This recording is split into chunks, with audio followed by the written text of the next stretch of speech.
Boleh dibilang, persaingan di grup C dalam round 3 kualifikasi Piala Dunia 2026 zona Asia adalah yang paling mendapatkan sorotan. Sebab semua tahu, di grup tersebut 3 tim langganan Piala Dunia ngumpul jadi satu. Sedangkan sisanya adalah tim kuda hitam macam Bahrain serta China.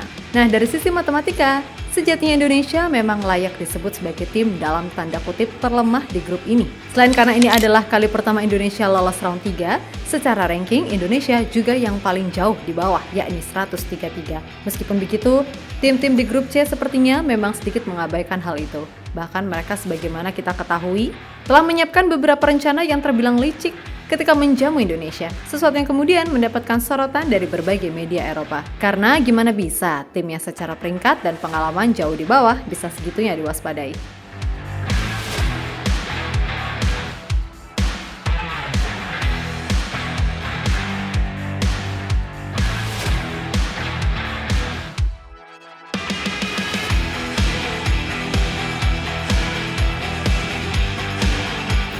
Timnas Indonesia yang sekarang memang bukan timnas Indonesia yang dahulu. Itulah yang kira-kira isu yang sedang digaungkan media-media ternama di Asia. Yap, jika di era-era sebelumnya Indonesia seringkali dipandang sebelah mata, maka kali ini di era yang baru, timnas Indonesia benar-benar dipandang sebagai tim yang berbeda. Tentu saja, keberadaan Pak Erick Thohir beserta jajarannya, lalu Coach Shin beserta staf pelatih lainnya, serta komposisi pemain yang ada, membuat citra Indonesia beneran naik. Apalagi sejak PSSI sukses mendatangkan tim juara dunia Argentina ke tanah air, maka sorotan pun menjadi semakin kencang. Entah itu yang memuji ataupun julid.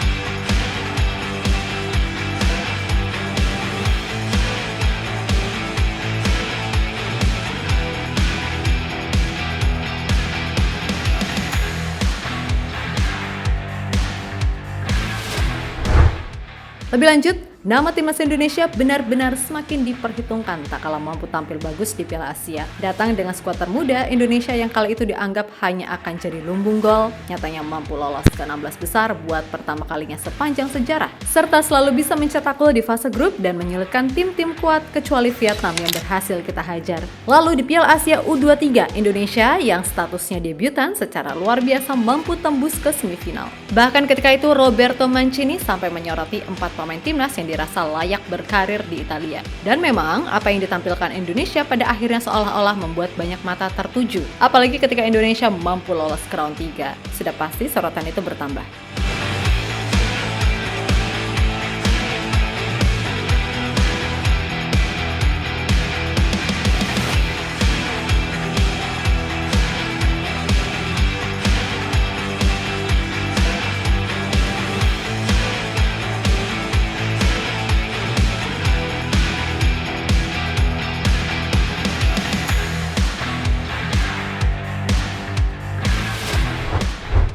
Yap, di round 3 ini, semula banyak yang menganggap Indonesia hanya akan jadi tim pelengkap. Dan itu memang realita sebab di atas kertas emang tim Garuda adalah yang paling gak diunggulkan.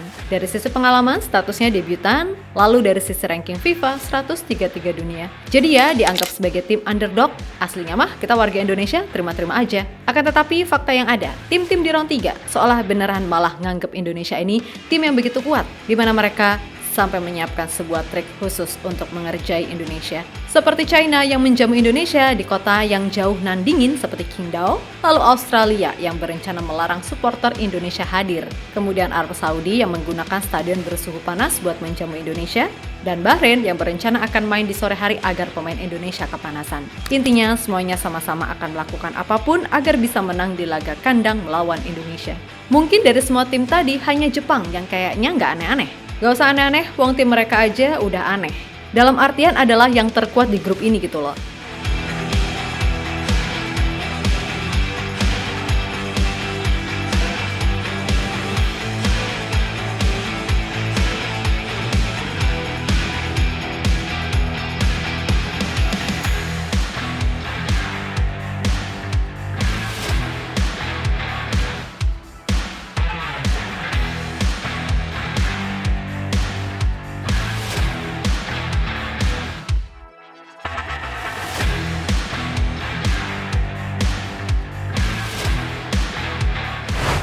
Yap, apa yang menjadi fenomena ini? rupanya cukup menarik perhatian beberapa media di Eropa. Sebab gimana bisa tim-tim yang secara pengalaman dan ranking bisa melakukan rencana yang dianggap naif melawan tim peringkat 133? Maka dari itu melihat realita yang ada plus statement dari Erick Thohir yang siap mengerjai balik siapapun yang seenaknya sama timnas, membuat media-media di Eropa malah merasa kalau Indonesia bakal bisa berbicara banyak. Yap, media Belanda bernama Football Zone menegaskan jika peluang Indonesia untuk lolos Piala Dunia sangat terbuka. Dan ini sejalan dengan apa yang ditekankan oleh JSS dalam wawancaranya dengan media tersebut. Dari setiap pot, ada lawan yang lebih unggul di depan kami. Bagi kami, ini adalah kesempatan baru untuk membawa Indonesia maju lagi. Kami melihatnya sebagai tantangan besar. Tujuan kami jelas, tapi kami lihat saja sejauh mana kami bisa melangkah. Tegas Bang Jai kepada Football Zone. Nah, lain Bang Jai, lain pula Nathan Chu. Kepada media FIFA Plus, Nathan menjabarkan soal kemajuan yang ada di timnas Indonesia sekarang ini. Lalu ia juga menceritakan betapa gilanya orang Indonesia pada sepak bola. Dan tak lupa Nathan juga mengungkapkan impian dan peluang bagi Indonesia untuk lolos ke Piala Dunia 2026. Saya kira bagi setiap pemain, jika saya berbicara mewakili semua pemain di tim kami, itu adalah impian. Dengan format baru, tentu ada lebih banyak peluang bagi wakil Asia untuk lolos ke Piala Dunia. Dan menurut saya, ini sangat bagus untuk Piala Dunia, karena sekarang Anda bisa melihat lebih banyak negara lain yang mungkin biasanya sulit untuk lolos karena tidak terlalu banyak tempat, tapi sekarang ada peluang lebih besar. Jadi menurut saya ini bagus. Saya pikir kami juga punya peluang bagus. Kami memiliki tim yang bagus. Kami sedang berkembang. Kami melihat pertandingan, misalnya di bulan Maret, dan pertandingan yang kami mainkan di bulan Juni, sudah terlihat perbedaan besar dalam gaya bermain kami. Jadi ya, jika kami terus berkembang, saya pikir kami memiliki peluang yang sangat bagus. Ini adalah grup yang penuh dengan banyak kualitas, tapi saya pikir kami juga punya banyak kualitas. Kami tidak boleh takut dengan tim-tim ini, karena ya, ini adalah sepak bola. Segalanya bisa terjadi. Kami hanya perlu menganalisis dengan baik bagaimana cara mereka bermain dan di mana peluang kami berada. Lalu kami harus bisa memanfaatkan kelemahan mereka dan menunjukkan kualitas kami. Ucap Nathan dikutip dari laman resmi FIFA.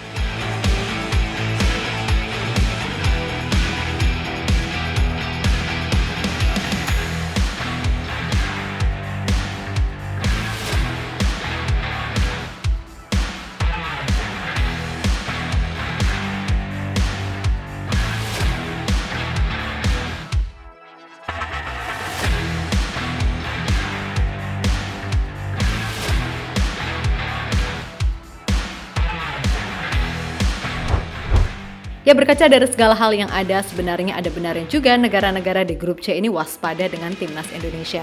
Pertama, Indonesia punya ketua PSSI yang secara latar belakang taulah gimana. Kedua, tim ini dilatih oleh pelatih yang punya pengalaman di Piala Dunia. Ketiga, skuad Indonesia ini sekarang banyak diisi pemain-pemain dari Eropa dan menurut PSSI, kekuatan timnas masih akan terus diusahakan bertambah.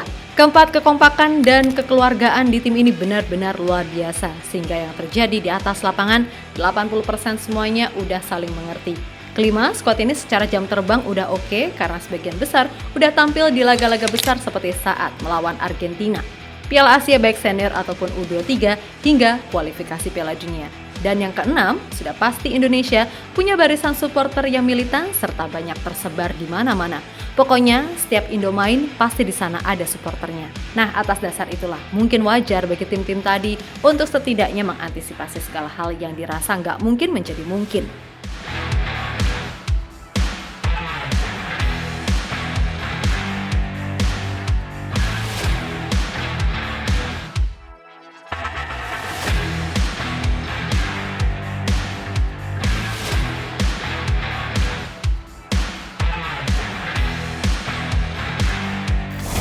Yap, terlepas dari apapun, sebenarnya seperti apa yang dikatakan Bang Jai untuk gak usah terlalu takut dengan segala hal yang ada di depan nanti. Karena pada akhirnya, kita mending fokus sama kekuatan tim sendiri dan PSSI semoga aja bisa segera mendatangkan pemain grade A yang baru. Masalah nanti di laga away gimana, pokoknya maju terus. Dan yakin aja, mental pemain Garuda gak akan setempe itu. Hanya karena dapat cywar dari tim lawan. Oke, kita Garuda.